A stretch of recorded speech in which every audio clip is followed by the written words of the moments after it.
We have not in any way, shape, or form internalized what is coming with autonomous vehicles. And I think that's largely because there was a fake hype cycle 8 years ago.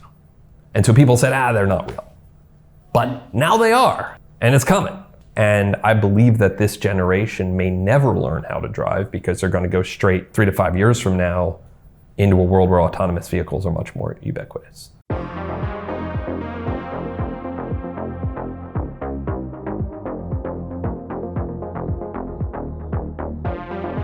You think a lot about the future and how the real estate industry is going to change over time. What are 3 non-obvious predictions you have around how real estate will be different 5 years from now? Well, the biggest that I think just people are completely ignoring is autonomous vehicles. There was a hype cycle about 2016, 2017 around autonomous vehicles. And turns out they weren't ready at that point. A lot of that was Elon Musk talking up Tesla's capabilities. They weren't actually going to be the first mover there. Now you have Waymo, to a lesser extent Cruise, but mostly Waymo, that in Los Angeles, Phoenix, Austin, San Francisco Bay Area, you can go almost anywhere in the metro area in a driverless vehicle.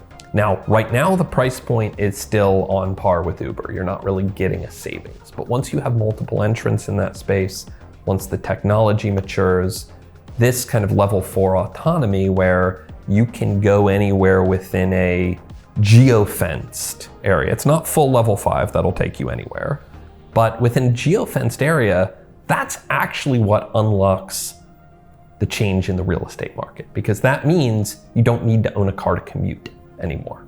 Which means cars can be autonomous roving fleets. You don't need parking downtown. You don't even need a garage at home. You don't need to own your own vehicle. Completely changes the built world. We have not in any way, shape, or form internalized what is coming with autonomous vehicles. And I think that's largely because there was a fake hype cycle 8 years ago.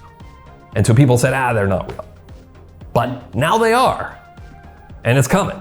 And do you think, I'm sure there's a lot of trends around that, but the kind of acceptable commute distance, right, which seems like an obvious thing that would change, does that gap out dramatically? Like, are people going to be commuting from Santa Barbara to LA because they can just work in their cars? Yeah, I mean, I think that's one definite direction, but I think it also improves what it means to live in a city too.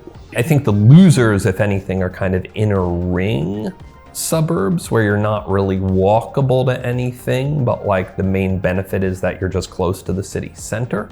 Right. Because cities without drivered cars and parking everywhere are much nicer in a lot of ways. They're much more livable and much safer.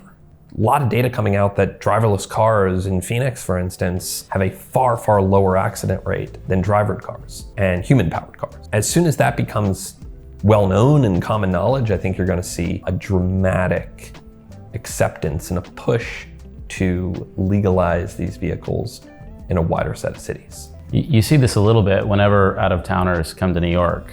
They say, where do you park your car? Right. And it's always kind of a joke to New Yorkers. They're like, of course I don't have a car. Why would I own a car? Park my what? There's Uber, yeah, there's taxis. It's basically like terrestrial transportation is as on demand as the subway. So do you think that is going to become the dynamic where like car ownership in, let's just say the US, has peaked, or its peak is clearly in our rearview mirror, and from here on out, we just have highly utilized, rarely parked vehicles where ownership of them is just not a thing? Well, I think car ownership has probably peaked even without autonomous vehicles. Now, I think autonomous vehicles are going to completely shake it up, but if you look at the rate at which the 18 to 24 demographic is actually getting a license and buying a car, it's dropped pretty significantly. And I think there's a few reasons why this is. I think a main one is that a lot of states have pushed your learner's permit age from 15 to 16 to 17 to 18 in some cases, and by 18 you're in college, and people don't have cars in college largely, and so people are delaying driving, and then they move to an urban center. They move to New York, San Francisco. They're not going to learn to drive at 22 in New York City. So you're seeing more people just not learn how to drive, period. And I believe that this generation may never learn how to drive because they're going to go straight 3 to 5 years from now into a world where autonomous vehicles are much more ubiquitous.